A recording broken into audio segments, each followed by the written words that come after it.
कांग्रेस ने बुधवार को संयुक्त पत्रकार वार्ता आयोजित कर प्रदेश की भाजपा सरकार पर नर्सिंग शिक्षा में हुए अब तक के सबसे बड़े घोटाले को छिपाने और दोषियों को संरक्षण देने का आरोप लगाया है।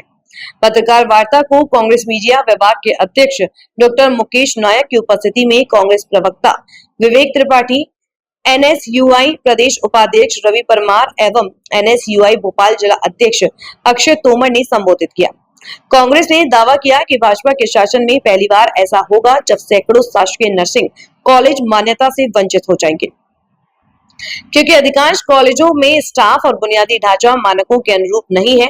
मध्य प्रदेश शासन के 16 अक्टूबर 2018 के राजपत्र अनुसार प्रत्येक नर्सिंग कॉलेज में अनिवार्य रूप से हमारे दिए हुए सुझाव, हमारी की गई शिकायतें उन पे किसी भी प्रकार से कोई गंभीरता नहीं ले रही है। आज हम जो चिकित्सा शिक्षा के विषय में आपको बताना चाहते हैं, आपको पता होगा कि मध्य प्रदेश में शिक्षा विभाग में नर्सिंग का एक महा घोटाला हुआ, जिसके कारण पूरे देश भर में मध्य प्रदेश की छवि धूमिल हुई है। आज कहीं ना कहीं मध्य प्रदेश की शिक्षा व्यवस्था को लेकर देश में हमने अपनी विश्वसनीयता को खोया है। एक लंबे समय तक मध्य प्रदेश में शिक्षा का हब हुआ करता था, जहां अन्य राज्यों के बच्चे शिक्षा अर्जित करने आते थे। जब वो यहाँ पे शिक्षा अर्जित करने आते थे तो यहीं पे पढ़ते थे और फिर यहीं पे रोजगार उनको प्राप्त हो जाता था, जिससे कहीं ना कहीं मध्य प्रदेश की स्वास्थ्य व्यवस्था के लिए भी हमें एक अच्छा मेडिकल स्टाफ यहाँ पे प्राप्त होता था। परंतु आज यहाँ पे ये स्थिति है कि शिक्षा माफिया नहीं चाहता कि मध्य प्रदेश की शासकीय कॉलेजों में बच्चे अध्ययन करें, चूंकि वहाँ पे फीस कम होती है। अभी नर्सिंग कॉलेजों की मान्यता के लिए आवेदन किए गए हैं। मान्यताओं के लिए जो नियम होने चाहिए वो सरकार ने बनाए, और जब सरकार कोई नियम बनाती है तो उसका गंभीरता से पालन करने की पहली जिम्मेदारी शासकीय महाविद्यालय और विश्वविद्यालय की होनी चाहिए। हम ऐसा समझते हैं।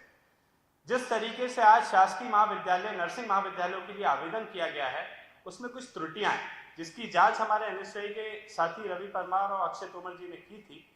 वो त्रुटियां आज मैं आपके सामने रखना चाहता हूँ, आपके माध्यम से सरकार तक पहुंचाना चाहता हूँ। चूंकि ये बहुत ही गंभीर विषय है। एक शासकीय कॉलेज में जब एक नर्सिंग का छात्र पढ़ता है तो वहां अधिकतम 30 से 35 हजार रुपये फीस होती है।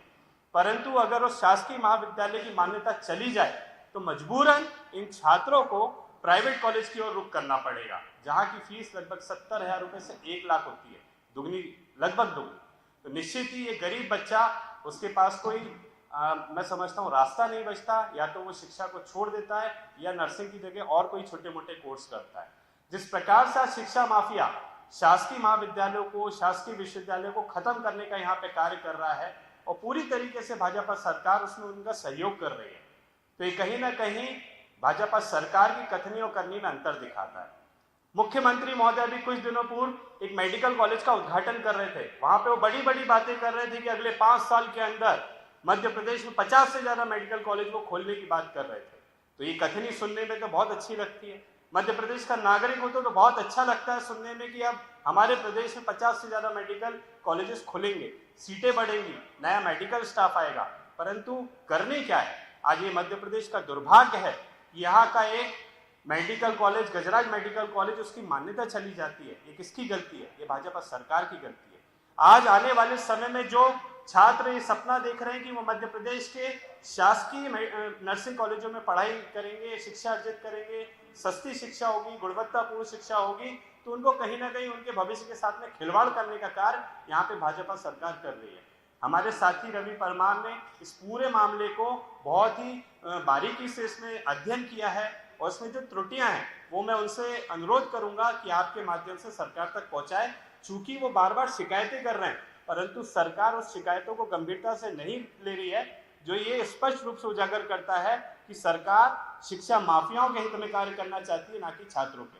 तो मैं अनुरोध, प्रदेश के सरकारी नर्सिंग कॉलेजों में जो फैकल्टियों में गड़बड़ी है वो मध्य प्रदेश के 13 शासकीय नर्सिंग कॉलेज हैं, जिसमें भोपाल के 3 शासकीय नर्सिंग कॉलेज है, जिसमें गांधी मेडिकल, बीएचआरसी, भोपाल मेमोरियल, पंडित खुशीलाल, इन तीनों के नर्सिंग कॉलेजेस है। और इन नर्सिंग कॉलेजों में ना तो प्राचार्य हैं, ना ही उपचार्य है, ना ही शासन के नियम अनुसार फैकल्टी है। इसको लेकर हम लंबे समय से शिकायत कर रहे हैं, लेकिन शासन और नर्सिंग काउंसिल इस पर ध्यान नहीं दे रहा। वहीं 10 नर्सिंग कॉलेज अन्य जिलों के हैं, उसमें कई नर्सिंग कॉलेजेस ऐसे हैं जैसे अमरकंटक का शासकीय नर्सिंग कॉलेज, उसके बाद आप एक बुंदेलखंड का सागर नर्सिंग कॉलेज, जबलपुर का शासकीय नर्सिंग कॉलेज, इन कॉलेजों में नियमानुसार फैकल्टी नहीं है, मात्र कुछ 4-5 कॉलेजेस ऐसे हैं जिनमें 1 और 2 फैकल्टी हैं। ऐसे में मध्य प्रदेश के लाखों छात्रों के भविष्य के साथ खिलवाड़ किया जा रहा है। हमने इसमें मांग की है कि तत्काल इन पूरे कॉलेजों की मान्यता के आवेदन निरस्त किए जाएं और जो दोषी अधिकारी हैं जिन्होंने ये ऑनलाइन आवेदन करने में गड़बड़ियां की है